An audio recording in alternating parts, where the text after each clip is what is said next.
Welcome to the kitchen, chef. Really glad you're here for your first day. Think of this explainer as your official initiation into the brigade. Now, I'm going to be completely straight with you.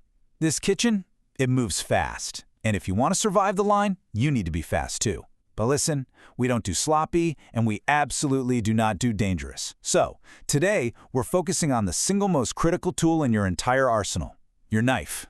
Okay, let's dive into this. There's a saying we live by here.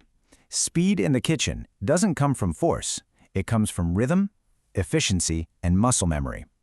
You know, when a rookie wants to go faster, their very first instinct is usually to tense up, grip the handle like a baseball bat, and just hack away at a carrot in a total frenzy. That is exactly wrong. Trying to chop harder and faster before you have the actual technique down, it's not going to get your prep done any quicker. Actually, it's just a recipe for a sliced fingertip. True speed is smooth, it's relaxed, and it's highly repetitive. All right, here's your prep list, your shift briefing for the day. First, we're going to cover respecting the blade. Then, the proper chef's grip. Third, mastering the basic cuts. Fourth, no more onion tears. And finally, we'll wrap up with drills for kitchen speed. Let's jump right into part 1, respect the blade, tools and etiquette. So, your knife is literally a direct extension of your arm, which means we do not tolerate cheap, dangerous materials in a professional kitchen. And this brilliantly illustrates why. High-carbon stainless steel, that's what you want. It's incredibly tough, it holds a razor-sharp edge over long shifts, and it's super easy to hone back to perfection. Now, compare that to cheap stainless steel, you know, the kind you find at big-box grocery stores. It's actually way too hard and brittle, meaning it fractures and chips easily, and once it loses that factory edge, good luck ever getting it properly sharp again. A chef requires a tool they can trust implicitly, period. But look, even the finest knife in the world is a massive liability if you don't treat it with respect. The safety protocols we're looking at here, they are absolute law on my line. First, never ever drop a dirty knife into a soapy sink. A sharp blade hiding invisibly under murky water, that's just a trap waiting for a dishwasher's hand. When you're handing a knife to your fellow line cook, always hold the top of the blade, the spine, and safely offer them the handle. When you're walking through the kitchen, hold it like a kid with scissors, blade pointed straight down, right at your side. And most importantly, when you are moving near someone else, you loudly call out, "sharp behind." That is a non-negotiable rule. Communication is what prevents stitches, guys. Moving on to section 2, the proper chef's grip, foundation of speed. Now, what's really interesting about this is that you simply cannot build real speed on an unstable foundation. If you're grabbing your knife like a hammer right now, we are breaking that habit today. Just notice the physical setup of a professional. See that relaxed yet completely focused posture? You need to be solidly anchored to your cutting board. Speed without safety mechanics is highly dangerous. So before we even think about moving fast, we have to ensure your hands and body are perfectly aligned. Let's break down the exact mechanics of that grip. Step 1, take your thumb and index finger and pinch the base of the blade itself, right where the metal meets the handle. Step 2, wrap your remaining 3 fingers securely around that handle. We call this the pinch grip, and it's absolutely crucial because it shifts the fulcrum point forward. That gives you exponentially more control and agility than a simple hammer grip. Finally, step 3. Your non-cutting hand must always form the claw. Just tuck your fingertips slightly under your knuckles. This hand acts as a sturdy guide for the flat of the blade, and crucially, keeps your fingertips attached to your hand.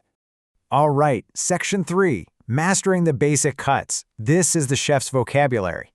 Listen, when I call out a cut during service, I expect exact, precise dimensions. Uniform cuts don't just look visually appealing on the plate, they promote perfectly even cooking. And if you look at these dimensions, notice how these cuts are mathematically related. It's like a giant puzzle. A bayonet is 1/4 inch by 1/4 inch thick and 2 inches long. If you take that long bayonet and cut it across, you create a perfect small dice, 1/4 inch cubes. If you cut even thinner, down to 1/8 of an inch matchstick, well, you have a julienne. Chop that julienne across, and you get a beautiful, fine brunoise. It's really all about geometry. Master these foundational shapes, and the whole shebang just falls into place.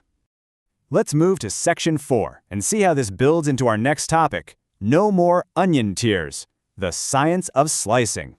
So, why do we cry over onions?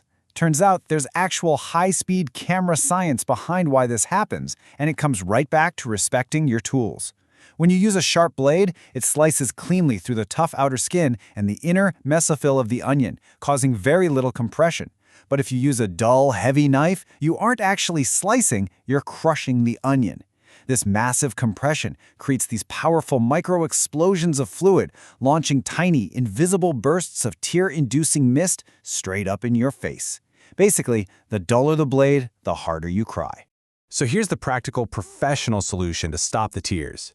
First off, keep your knife honed and sharp. Second, use the classic root-on method. By keeping that root end fully intact while you make the majority of your vertical cuts, you hold the layers tightly together. This drastically minimizes the release of those irritating aerosols. And finally, if you're prepping, say, a massive 50-pound bag of onions, set up your board near a gentle airflow, literally just right under the kitchen vent to safely pull that mist away from your eyes. Okay, final stretch. Section 5. Drills for kitchen speed. Building muscle memory. All right, chef, you understand the tools, the grip, and the science. Now let's talk about the physical movements that will literally double your prep speed. The first drill is for the true workhorse of the kitchen, the rolling cut. This is a continuous, fluid, circular motion where the tip of your knife acts as a pivot. It stays glued to the cutting board almost the entire time. Think of it exactly like the wheels on an old steam locomotive, right? Push forward and down to slice, then pull backward while lifting the heel, leaving the tip on the board.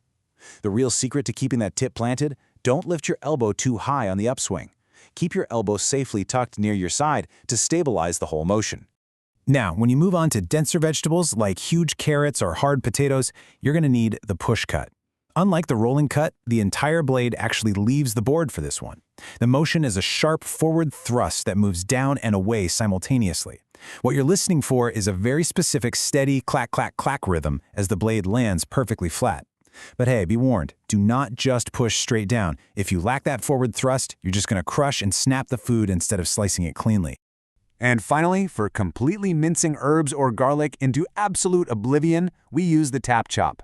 This is that rapid, blurring up and down motion that relies on the heel and the middle of the blade.